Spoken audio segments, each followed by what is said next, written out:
This is our first face-to-face meeting in how many months, Steve? 26. 26 months.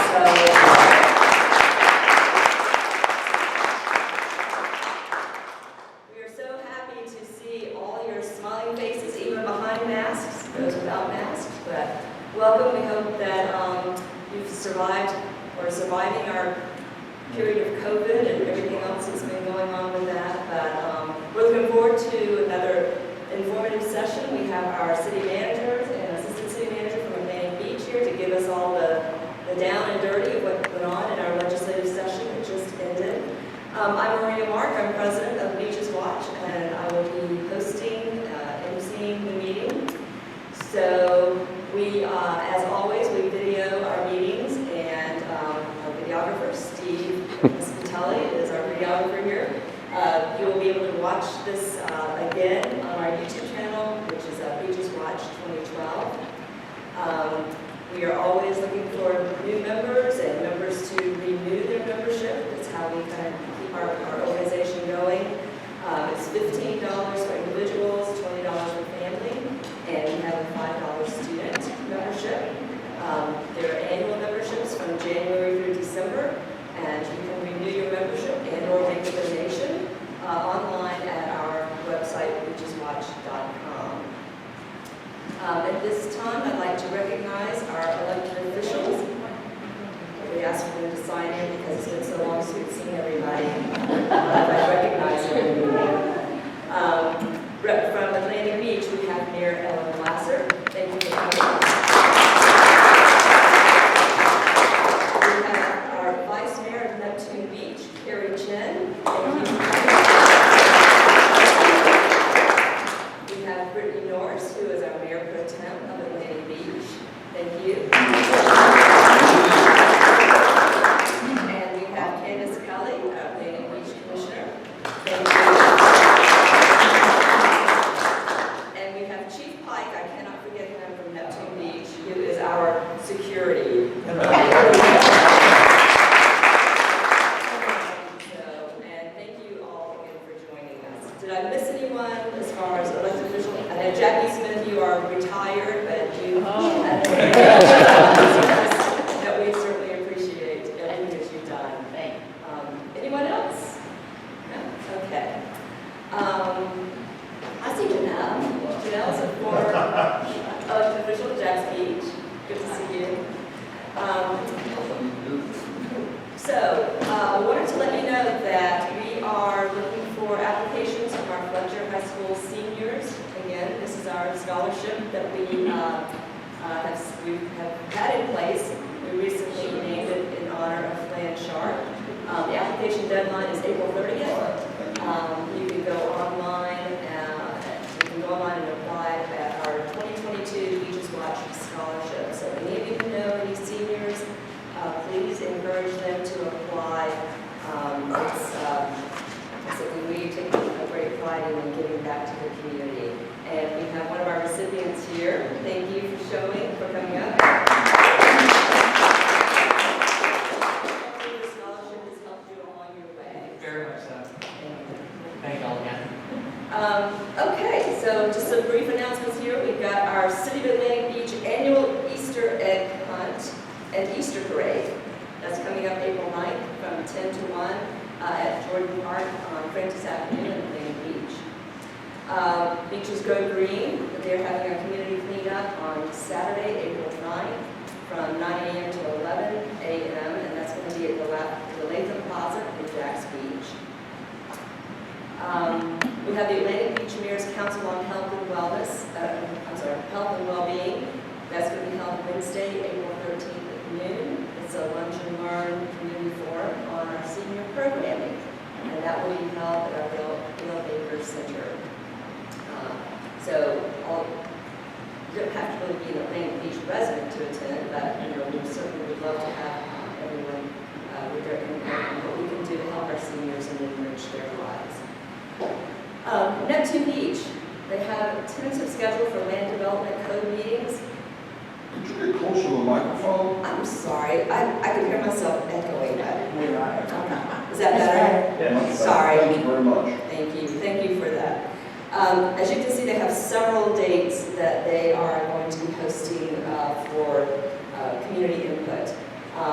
April 13th, 6 p.m., April 18th at 6 p.m., May 11th at 6 p.m., May 16th, June 6th, June 20th, and July 5th. So there's a lot of opportunity for the Neptune Beach citizens to get involved in this land development code meeting. And I think we'll have these dates on our website as well. City of Jacksonville Beach, their Easter egg hunt will be held on Saturday, April 16th from 10 to 11, and that will be at the Wingate Park in Jacks Beach. Something we all look forward to is our opening of the Beaches Parade. That will be held Sunday, April 24th from 2 to 4, and that will be downtown in Jacks Beach. So our next meeting will be held Wednesday, May 4th.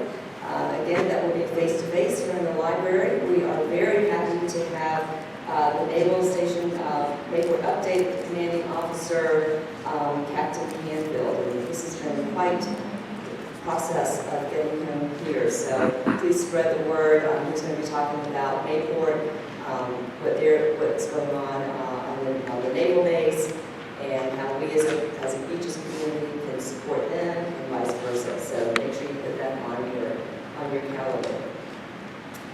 And now, without further ado, we are going to have our city managers and our assistant city manager from Atlantic Beach come up and talk about the good, the bad, and the hopeful of what happened in the 2022 legislative session.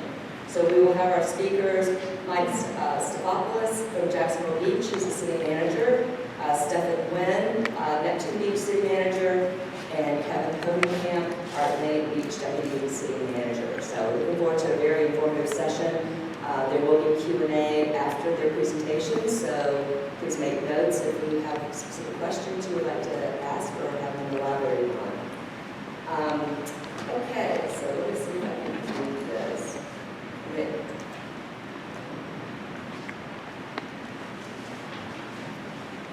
My technical assistant here, Mandy, thank you for being here.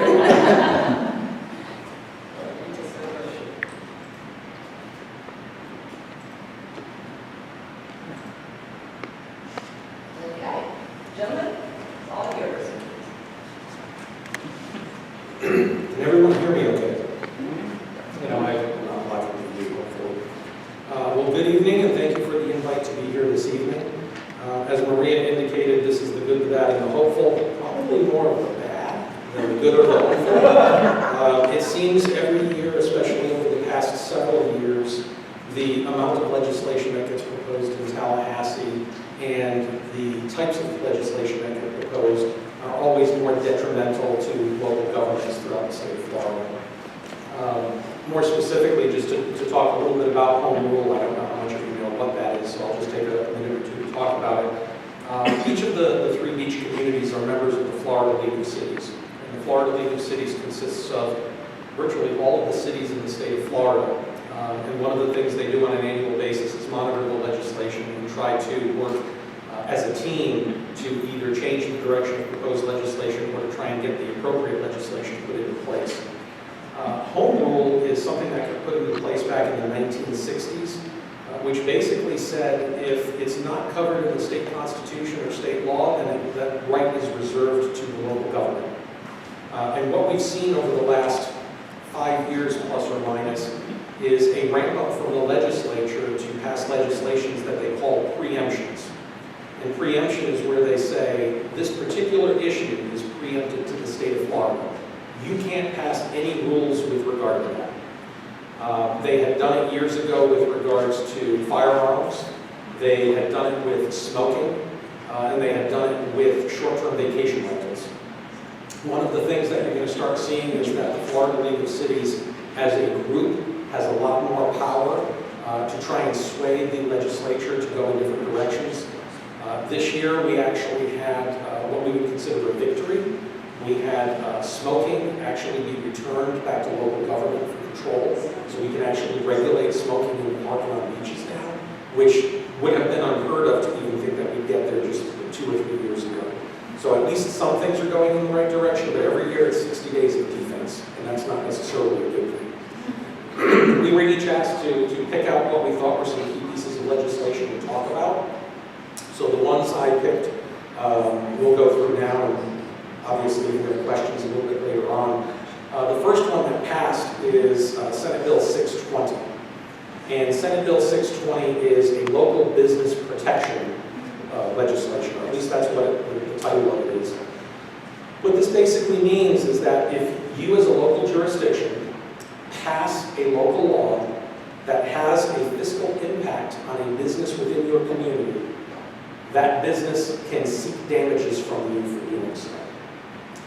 Ironically, we heard through the Florida League that the reason this was even proposed this year is because Miami-Dade, thank you Miami-Dade, the Dolphins originate down there, they decided that they would put a ban on gas-powered leaf blowers.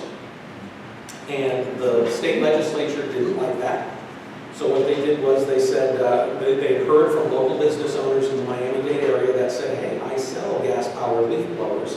By putting this ban in place, they're going to put me out of business or substantially reduce my revenues. So the legislature said, we'll fix it. We'll put a rule in place that says any law passed at the local level can have the impact of requiring reimbursement to businesses for their losses. There was a lot of concern and a lot of proposals put forward by the local, the League of Cities and local municipalities to try and change some of the language that ultimately is now in front of the governor for signature. People are still actively sending him communications and asking him to veto this particular piece of legislation. And the reason being is that the legislation is loose enough that there are a lot of questions that are unanswered. As an example, if any of you have a noise ordinance and you ratchet your noise ordinance down in terms of allowable decibels, a business owner can technically say, you changed the law, my business dropped by more than 15%, and I'm holding you accountable. The same thing could be said for those that have extended hours for alcohol. If you try to repeal those hours, will they see that as a change in the law that materially affects their business and expect to be financially compensated for it? There were a whole lot of issues related to this one that were issues. The first and foremost is that it was seen as an intrusion on home rule. The legislatures who proposed this, I believe it was Senator Hudson, he said if we get this passed, we promise we won't do any more preemptions. Because this will, quote, solve the problem of preemptions. Needless to say, those of us with the Florida League and with our individual municipalities, we didn't necessarily agree with that statement. So that was the first one I wanted to talk to you about. The second one I wanted to talk about was additional homestead exemption. This one in particular was geared towards what they called public safety and hometown officials. If you read that middle paragraph, this additional homestead exemption is related to classroom teachers, law enforcement officers, correctional officers, firefighters, emergency medical technicians, paramedics, and child welfare service providers, and active duty members of the United States Armed Forces, or a member of the Florida National Guard. So they were very selective in who they considered to be a, quote, first responder or worthy of this homestead exemption. The question I'd ask for you that are here is, where are your public works employees? Where are your parks and recreation employees?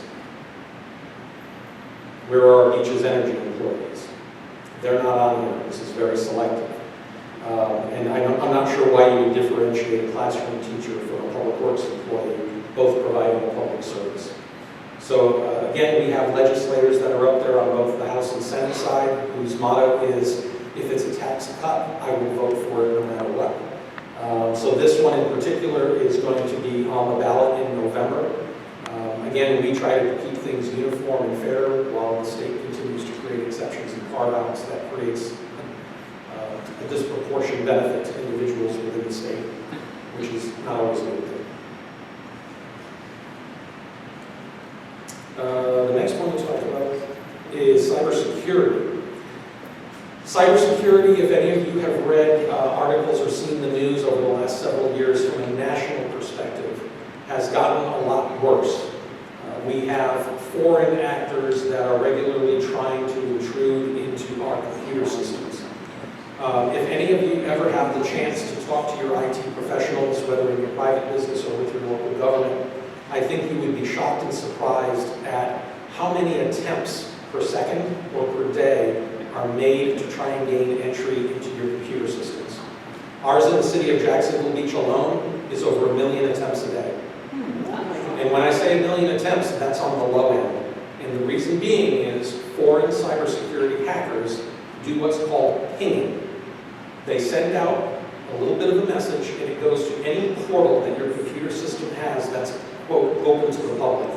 Whether it's a website page, whether it's a Wi-Fi system, whether it's a mobile device that's in the field, all of those devices are constantly receiving pings, which are basically knocks on the door to see if the security systems are up to snuff, or if there's an opportunity for them to try and get their way in. Here in Florida, what we see is a disparity between the size of the government and the ability to protect themselves from cybersecurity threats. You may remember, I believe it was last year during the Super Bowl, the city of Oldsmar on the west coast of the Tampa Bay area had their water system hacked by someone not in the city of Oldsmar. And that person went in and started manipulating controls for the chemical feed into their water supply system. Not good.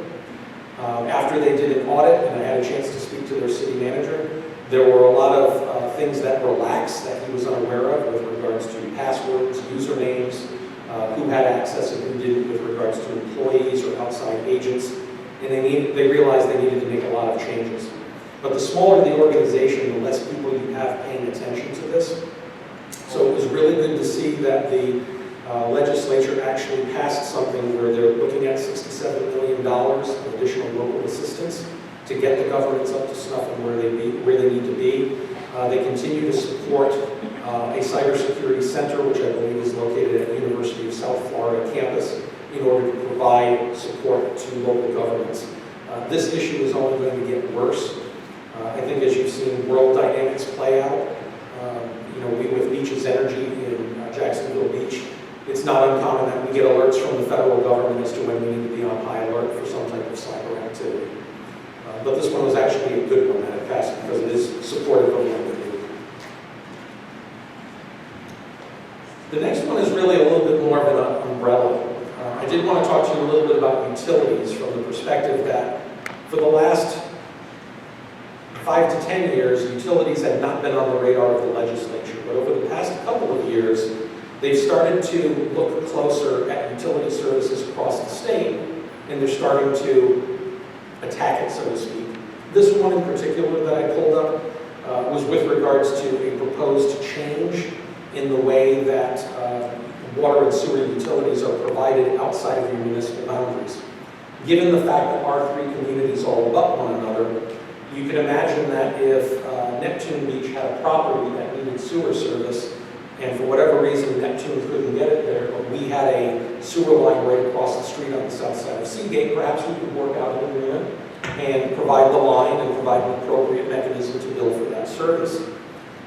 The way the language currently reads is that the municipality can impose a 25% surcharge for that outside agency to receive the service, because obviously if they're asking us to do it, they're still going to get financial benefit. This would basically say whatever you provide inside the city has to be the same outside the city, regardless of who you're doing it with, what conditions there are, or what the customer is willing to pay.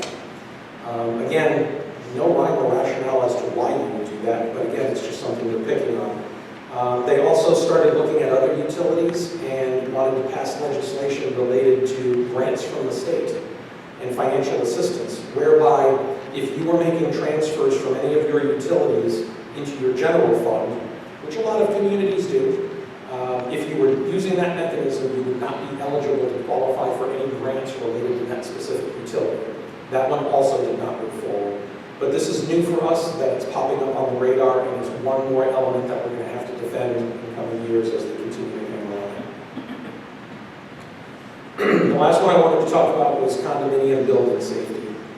I don't think what happened on that Surfside was lost on anyone here at the beaches, especially with the number of condominiums and high-rise towers that we have along the water line. It's unfortunate that they could not get any legislation done this year with regards to condominium building safety. In speaking with our building official and our fire marshal, I know they indicated that both of those codes, the Florida Building Code as National Fire, NFPA, whatever the acronym stands for. Those two documents are somewhat insufficient when it comes to regulating the age of a building and what you should be doing with it on a regular basis. Some of the issues that were talked about with regards to this legislation is the fact that a lot of condominium towers have deferred maintenance because the residents don't want to pay for an assessment. So when something has to be done, they normally push it off 12, 24, 36 months, maybe even beyond, because those residents say, well, I might not be here a little bit, so if we can just push that off, that's $10,000, $15,000, $20,000 I won't have to pay. But in the meantime, the deficiency that's been identified continues to get worse. So right now, we don't have any enforcement tools that we can use for certain types of buildings. It's hopeful that in the future, the legislation gets put in place where we have the ability to go knock on doors and say, you're required to do an evaluation, a study, and if necessary, make the improvements in a timely fashion so that we don't have these types of issues happening in our communities. So those are the ones that I was talking about, and with that, I am going to turn it over to Stephanie Lynn, and he's got a few that he's going to talk to you about. Thank you. So when we were choosing straws, I chose the largest straw, which meant I had the fewest things to talk about. Oh, sure. Thank you. In reality, I was just the last one to reply on which slides I wanted to talk about. But I do want to give a little shout out to those that are on the Municipal Administration Committee with the Florida League of Cities. That's Mayor Glasser, Mayor Hoffman, Mike, myself, and Councilwoman Gold. Yeah, so from Jack's Beach. So we kind of formed our own little Duval delegation when we go to these committee meetings, and we're really advocating as a united beachfront on the state level. So it's really nice to have most of us here this room. But aside from that, there's a lot of advocacy activities that I do as well. One of them being, I went to Tallahassee to speak with Representative Fisher over the vacation rentals bill. I think the best possible outcome that happened was that it was killed in committee, so it died in committee. But working with him, I think I was one of the only city managers from the state of Florida that actually secured a meeting with him. It happened that he's also my state representative, so I played that card to get in with him. There were a number of items that I could have done, that I asked to have changed should he want to move it out of committee or get out of committee for a full vote. The very first one was we had asked for a Department of Business and Professional Regulation study to see if they can actually take on the initial work of enforcing vacation rentals in our community. So that's what was being tasked. It was a home rule erosion that preempted us from actually regulating vacation rentals and sending it to Tallahassee. Good news is, How about the enforcement of it? Well, it's failed, but still, I mean, I'm sure that if you talk to people at the beach, everybody complains about a neighbor down the road that decided to rent their house and, they can't sleep at night. sure. But it failed, so I'm assuming that nothing's going to happen, but. So if we can hold off on questions. Oh, sure, until sorry. after the presentation, and then we. I'll wait till the I'll end. remember that because it's in my Okay. notes. Sorry. And how to deal with that. The good news is, though, it failed. Most likely I think this is one that continuously pops up. Every year there's something else to try to take that preemption and give that regulation to the state. The good news is Representative Fisher said he's not running again, so that's for that sake. The next item that I want to talk about is legal notice requirements. This bill is actually a good one. So we like this one, and it passed. So what it is allowed for is the Florida Constitution actually requires meetings of counties, municipalities, school boards, special districts like CRAs to have all of their business being discussed and approved during a public meeting. And what that requires is a public notice. And the existing language that before this bill passed was that it has to be published in a newspaper. In the county, and there were some restrictions, restrictions on what, or requirements on what needed to be done. This bill gives a governmental agency the option to publish legal notices on a publicly accessible website of a county instead of in a print newspaper or a newspaper's website under specified conditions.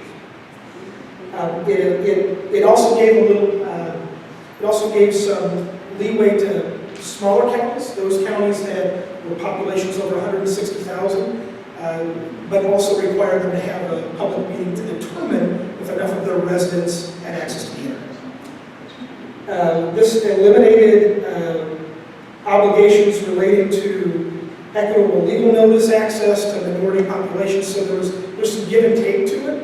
But it also reverted a criteria that a newspaper must be a pay-for newspaper, and that it gives an alternative to what could be published and considered a legal notice, meeting that legal notice requirement.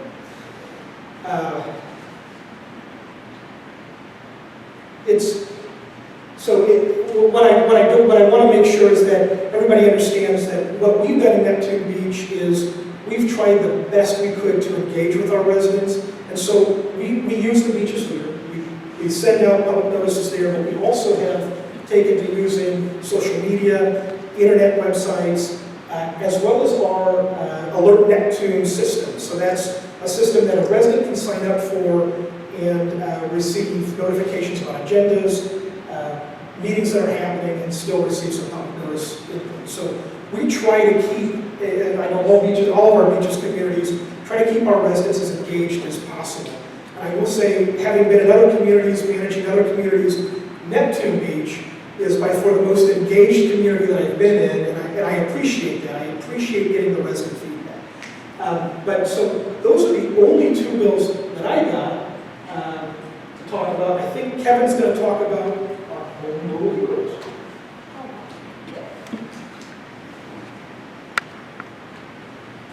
Hello, Beaches Watch.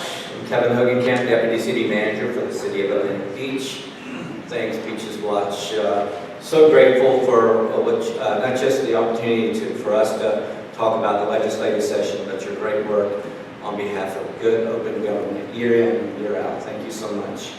And while we're doing kudos, I represent City Manager Corbin, who lets me do the fun stuff while, quite frankly, he puts his nose to the grindstone and does the real work. But we wanted to make sure that we brought attention, if you didn't already know already, to our beaches community's 4 home rule heroes, 2 of whom, I'm not sure, are here tonight, Mayor Glasser and Mike. Congrats to those 2 and Mayor Hoffman and City Council Member Golding. Will you all join me in giving them a round of applause?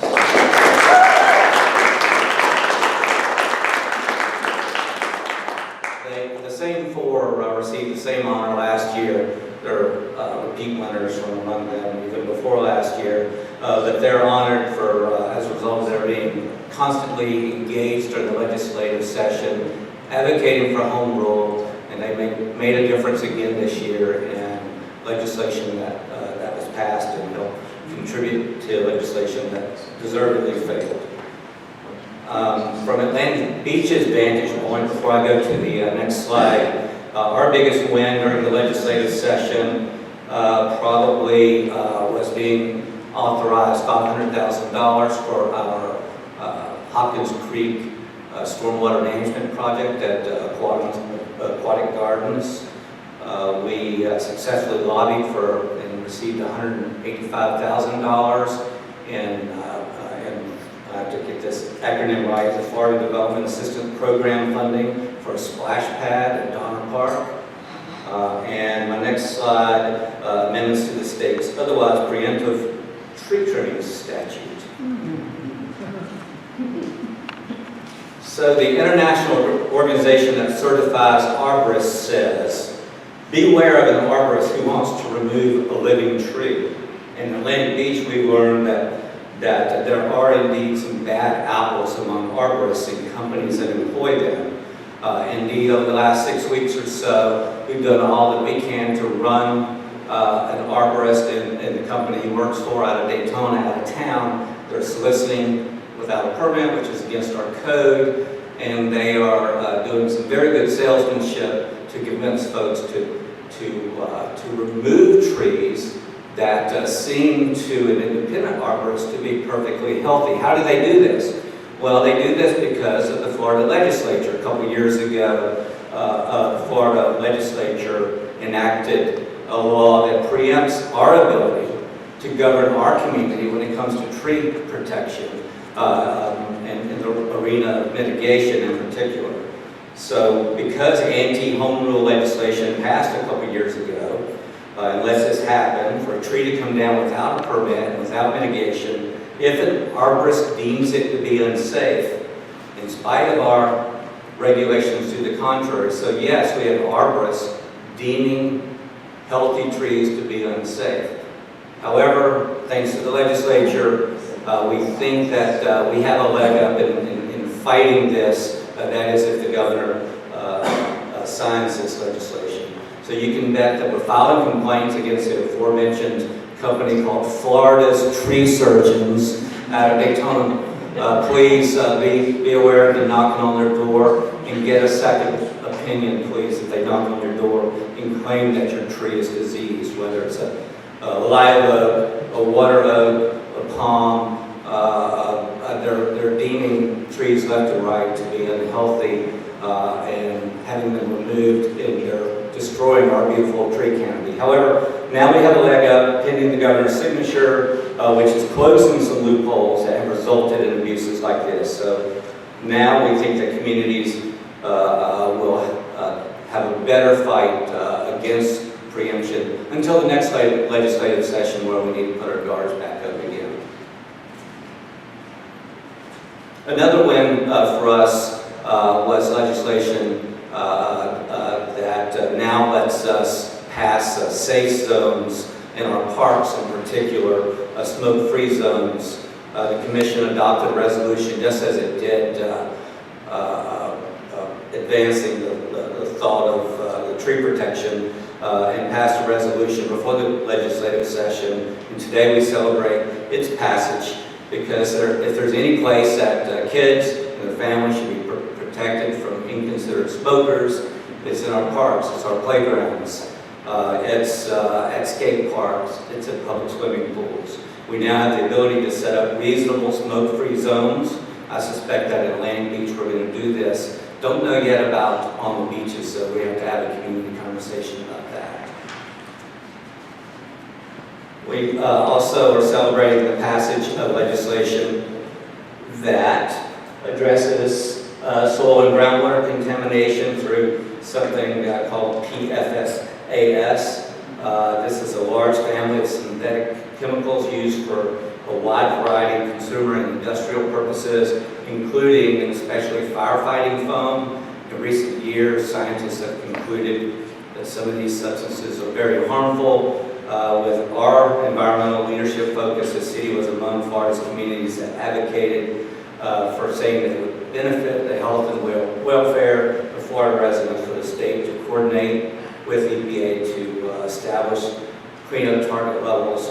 And in the coming years, by 2025, we're going to be able to do something about these harmful substances. I'd like to address real quickly, finally, an important note about what Mark addressed, the so-called Local Business Protection Act. As Mike said, there are lots of mayors, and our mayor is one of them, who are asking the governor to veto this very harmful legislation that could be very, very detrimental to local taxpayers. That's because local regulation pertaining to rentals, the aforementioned leaf blowers, parking, paving, builders, commercial scooters, and even waste management could potentially be litigated in our community and in our sister communities. A regulate by lawsuit climate incentivizes practices that run counter to good government. And that concludes my presentation. We're all here to answer questions. Thanks. Thank you.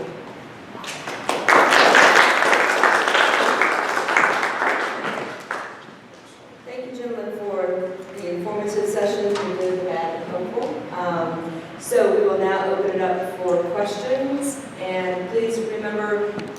your question as succinctly as you can, no dissertations before that.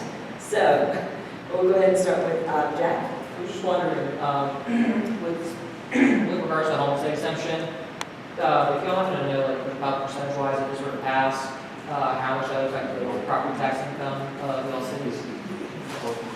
So, Not if that you, info. okay, so I would say whoever wants to address it, if all three of you want to, please come up here and then that way we can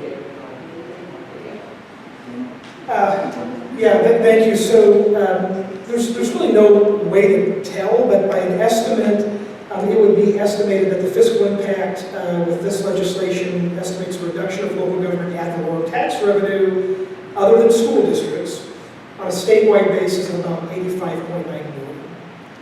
So there could be some significant cost. Brittany? My question is actually about that homesteading as well. The United States Armed Forces, does that include the Coast Guard? Yes, Because it the does. Coast Guard fall under Homeland Security? Because I remember when the government shut down, the coasties got left out. So I didn't know if that also includes them. Yeah, so I would assume that United States Armed Services, is Okay. Navy, Coast Guard, Marines, all, Air Force, Army. Yeah. Oh, Space Force, we've forgotten something. On that same question, having been a teacher and then you retire, or maybe you just quit, so then do they take it back? I mean, it seems like it's going to be a nightmare, myself. That is something we don't know. I didn't do any research on that. That's a really good question. I mean, because those are very, you're here today, gone tomorrow. What happens to that one? I mean, it's not a tax cut. You had Other question? a question about code enforcement? Well, it was basically a question I've talked to people around, and if you happen to have one of those houses next to yours or close to your house that they rent, you hear all kinds of things, but I mean, that legislation did not pass, which was basically to regulate some of this, and I was just wondering if any Jacksonville Beach I live in Jacks Beach, so that's my concern, but if any of the other Neptune or Atlantic, if they have anything, because unless you live near one of these places, it doesn't really bother you, because you don't hear about it, but if you live nearby, I happen to have a place, 2 houses from me, the guy that owns a house lives in Pennsylvania.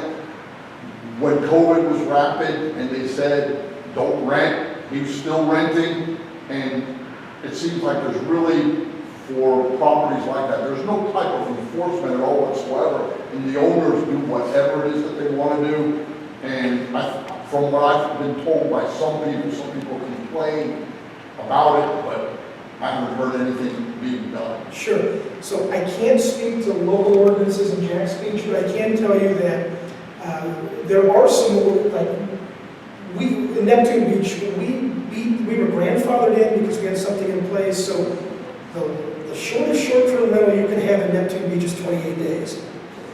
So we kind of got away with it. But so if this legislation had passed, there were some things that we discussed.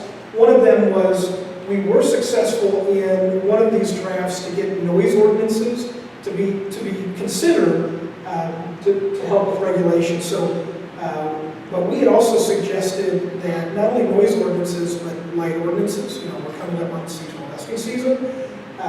Things like that would also be considered should the state end up preempting vacation rentals. In Atlantic Beach, as many of you probably know, we do not allow short-term rentals of fewer than 90 days.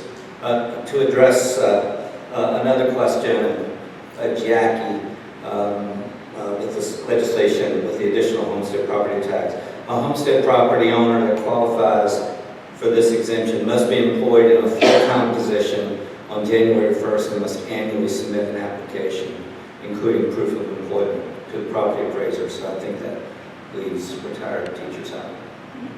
Thanks.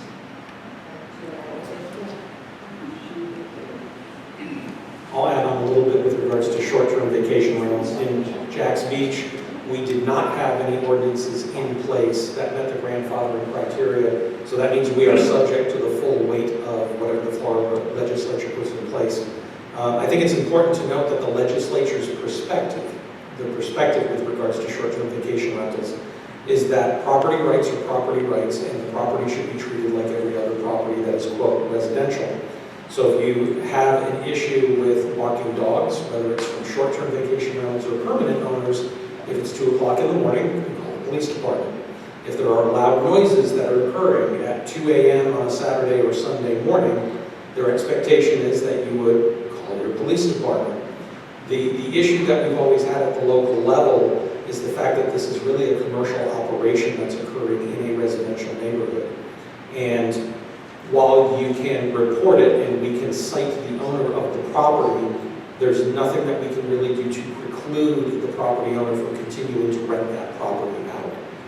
And therein is where you have the problem when you don't have neighbors that you know by name, because it changes on an every weekend basis. So unfortunately, being a resident of Jack's Beach, if you've got a short-term vacation rental that is leaving the trash cans out too long, parking where they're blocking driveways, or making loud noises in the middle of the night, the recourse is unfortunately to call our police department, and they will go to the property, and they have a protocol that they follow to talk with the tenants that are there. And that's unfortunately. Like I said, what happens in Pennsylvania, so that'd be a little difficult. Yeah, well, they would talk to the tenants that are there in the property, and, you know, we would make a note and send it to the state, but ultimately it's the state's authority to pull their ability to use the property as a short-term vacation rental, not the city's. That's where it gets a little dicey. If I may, quickly, Mike reminded me, in Atlantic Beach, our short-term rental ban is in residential areas. We do allow them in commercial areas. Thanks. I just wondered, I've been reading for several years about what seems to be this attack on home rule. What's the impetus or philosophy, what's driving that?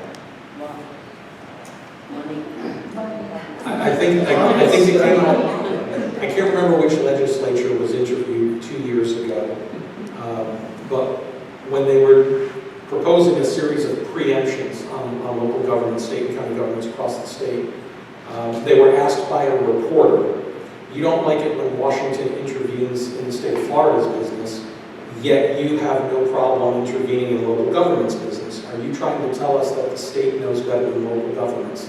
And the response from that member of legislature was, in certain instances, yes, we do. That's their perspective once they get to Tallahassee, that they know better than we do at the local level. Wow. One prediction. I've had, soon to be a 50-year CPA career, about 30 years of that, I served as an expert witness in financial disputes.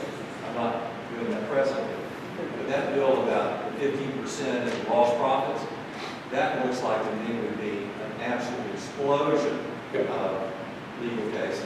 A lot of the communication that cities and counties have sent to the governor's office to try and get them to veto this has been based around the fact that this would create a cottage industry. Oh, it would. If you remember going back about 10 or 15 years ago, one of the new cottage industries was public records requests. You make a public records request, and if it's not fulfilled within a certain amount of time, then you get to sue and seek damages. And you had people that would go to marinas in Dunedin and find the lowest level person working and say, I'd like you to give me the rental slip for boat 13. And the person would say, I can't give you that. And they'd say, okay, thank you very much. And then they would go and file a lawsuit saying they were denied a public record by a city employee, and they would demand $5,000 in compensation.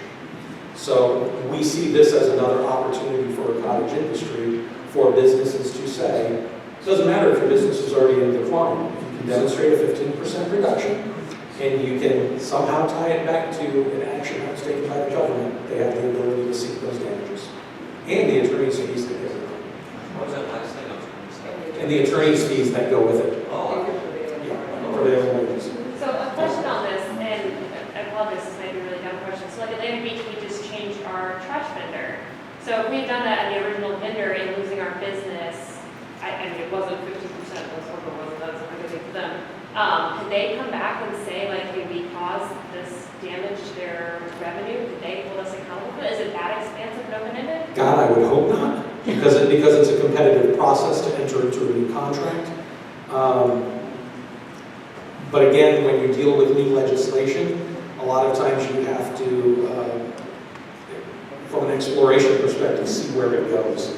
And a lot of times they have good intention when they create it, and then of course, once it's in place for 12 months, you realize all of the pitfalls and loopholes that were in the legislation as it was drafted. Yeah. There's always those unintended consequences. I think when we talked about the trees, the fact that property owners were getting letters from arborists, and some arborists weren't necessarily on the up and up. And they'd say, I'll write you a letter for anything you want. What, you want that 30-inch live oak tree taken down? Damaging your property. And let's go take it down. And communities lost a lot of their coverage. And ironically, that legislation was put forward by a state representative, I believe, out of Sarasota, who got busted by code enforcement for taking down trees on his property without permits. And he said, it's not right that you should stop me from doing this, so I'm going to go to Tallahassee and fix it. So Mike, to follow up on a couple of those, the local business protection. So the burden of proof is on the person or on the business that's claiming Correct. the damages, correct? Correct. The business has to show that they were damaged to the tune of at least 15% by the rule or regulation put in at the local level, and they have to have been in existence within your community for a minimum of 3 years. So they can't just come in, set up for 6 months, and then say, well, I have to close my business because of what you did. They had to have been here for a period of time. But obviously, when you think about things that ebb and flow, like restaurants and bars, or other types of retail shops, where one day they're in and the next day they're out, the question is, will they try to latch on to anything the local government's done to justify why they're going out of business and try to recoup some of their costs on the way out of business?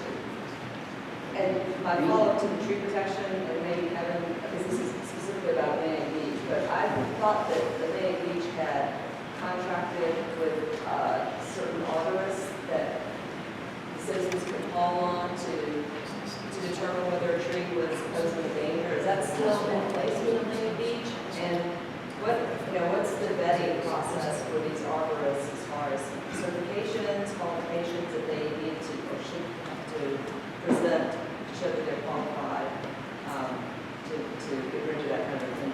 So there's an international organization that certifies arborists. So in spite of what a real arborist, we have some in Atlantic Beach that you and I both know, it wouldn't matter under, as the law stands right now, it wouldn't matter if a certified arborist said, hey, they're wrong, but that actually will make a difference if the governor signs the law. We will have an opportunity to mitigate. If there's a reasonable opportunity to mitigate, then our ordinance will prevail as far as tree regulation and the permitting process. Atlantic Beach has an arborist on contract that we have go do some reviews of trees, but a resident doesn't have the ability to go through the city of Atlantic Beach and have the taxpayers who pay for the arborist that they use. Does that answer your question? Yeah. I knew that we had contracted with certain arborists. We have an arborist on contract But that's that only for city property, right-of-way. Or actually, we've had that arborist in this case go back as we were filing a complaint against that company out of Daytona to go and say, and determine objectively whether a tree that was removed indeed should have been removed. So we used the arborist at taxpayers' expense for this purpose to help our case against the company. Just one more question. This is not something that happened last year. I just want to know how it's affected you this year. On the subject of controversies, the home business bill, I got passed through that kind of prevented regulations on home businesses. How has that impacted you all, especially with code and noise enforcement? I don't think we've had an adverse impact from that legislation. Have you all? No, but it's still allowed us to regulate some things. Like you can't operate a landscape company out of your residential neighborhood, so you can still get somebody for storing equipment up front, materials, in front of their yard or the noises. But we haven't seen, I haven't seen any of that to Beach, so. For Jack's Beach, we haven't had an issue with it either. I think one of the things that we benefit from sometimes at the local level is that while the state puts these laws in place, they don't necessarily advertise them. So people don't know they can do it. And we're not going to announce it. Yes, sir. I have a question that's not pertaining to this. The beaches walkovers, they're rebuilding a lot. Why? In Jacksonville Beach, the reason we're rebuilding our walkovers are for two reasons. The first is that they're getting old and they need to be redone. Over a period of time, they're so close to the salt water, the old wood material starts to deteriorate. If you've been on any of the new ones, you've noticed that in certain areas we use the composite material, it's composite plastic. So on some of the older ones, the screws start to back out after a while, and it becomes a hazard for people who are walking on it. So we're going through and replacing them as we go. The big issue is the fact that the Department of Environmental Protection in the state are requiring us to replace them at a higher level. And the reason being is there is a desire to have the dunes themselves at a higher elevation, and therefore the boardwalk has to be higher to accommodate the growth of the dune. I understand that. I live on 13th Street South, and 6 weeks ago I could ride my bicycle from my house right onto the beach, and now I can't. And I've been told that according to the ADA, they have one approved walkover for every mile, and that's going to just keep a lot of people off the beach. Not necessarily people like me, but people like you who want to bring your family to the beach with all their stuff to spend the day, and they'll never be able to negotiate those walkovers. Yeah, we're actually, we've actually got our attorney looking at whether or not, one of the questions we have internally is if we voluntarily decide to build a walkover with ramps as opposed to steps, are we required to make those ramps ADA compliant, or can we dedicate certain crossovers, walkovers to be ADA compliant walkovers? So right now you're correct, I believe in Jack's Beach we have a total of 4 that are considered ADA compliant. We realize we have some work to do with lining up the handicap parking spaces and the advertising of those walkovers.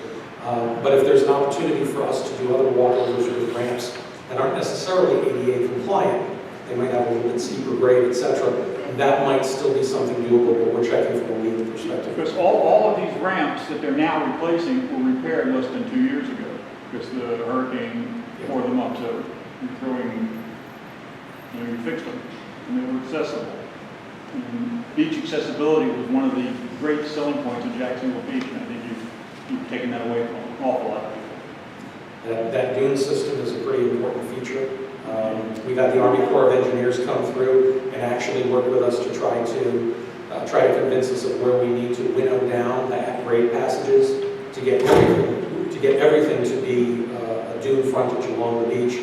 The reason being is that's where the most susceptible damage is from storm surge. I studied that in college, and 2 years ago, Matthew came through, 50 miles off the coast, no hurricane, no sustained winds of hurricane strength on the beach, and yet it washed away most of the dunes right down to the old boulders they put there when I was a kid. Thank you. I have a question on the cybersecurity. You mentioned the number 87 million. $67 million making available. How will that be distributed? Have they worked that out as well? How does it get to those governments? I've not gotten into the details of it yet. I think in Jack's Beach, the fact that they're putting regulations in place of standards that we have to meet and they're providing that funding, I think a big portion of it's going to the Cybersecurity Center at the University of South Florida so that they have the ability to work with local governments. But right now, you take small communities that don't have IT professionals on staff, they don't know who to call to ask for assistance. So this will provide them a governmental resource to go to. I think that's where the bulk of the funds are planning to be spent. It just seems like a very small amount for a big state. It is a small amount, but it's more than we've ever had in the past. And so, you've got to start somewhere. When you start talking about, City of Jacksonville, City of Orlando, Tampa, St. Petersburg, Miami-Dade. Those areas are self-sufficient when it comes to cybersecurity. They're able to do what they need to do. They have departments that are dozens, if not hundreds of people large. But when you start talking about Neptune Beach, they could certainly use some assistance from the state in order to meet those needs. On that topic, that's $67 million. We're going to be able to, as we understand it, train all of our employees on cybersecurity and give specialized training to our IT employees without without paying for it. So it's a state-funded mandate. So we're happy to see that they have this mandate that they're actually funding in order for us to do what the new legislation says. All right, so we're about ready to wrap up the session. One last question? It's not a question, but Kevin brought up hometown heroes. And I think as a community, we always like to know, and of course I come from the political world, who, we know they're all going to show up to politicians in November or August. But I'd like to know in the room who's running for office that came today. You? Okay. I just think it's, those are the people who are committed. It's good to know. So, Okay, well, we do have just a few minutes, I guess we can do that. Are you ready? Yes. Jack Nix, I'm running for City Council, Group 5 at large, Lane County, including the United States here. Thank you. city council for which, Pardon me? which City town? Jacksonville. Yes, City Jacksonville. Jacksonville. Oh, City Jacksonville. Got it. Brittany Norris, I'm running for mayor of Atlantic Beach. So, and this is Curtis, who's also running for mayor of Atlantic Curtis Beach. Ford, running for mayor of Atlantic. Excellent, excellent. Anyone else want to put their name in the hat? Donna Deegan, running for mayor of Jacksonville. Yes, very good. Well, thank you all for your public service, our officials, and good luck on those who are starting their campaign.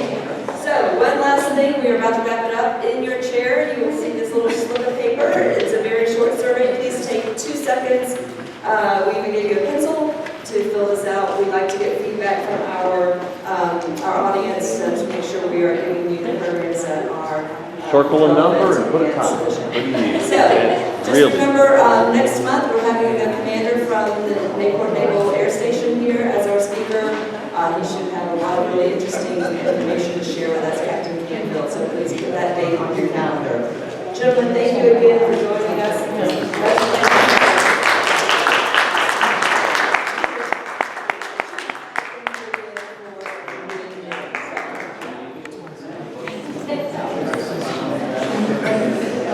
Yeah,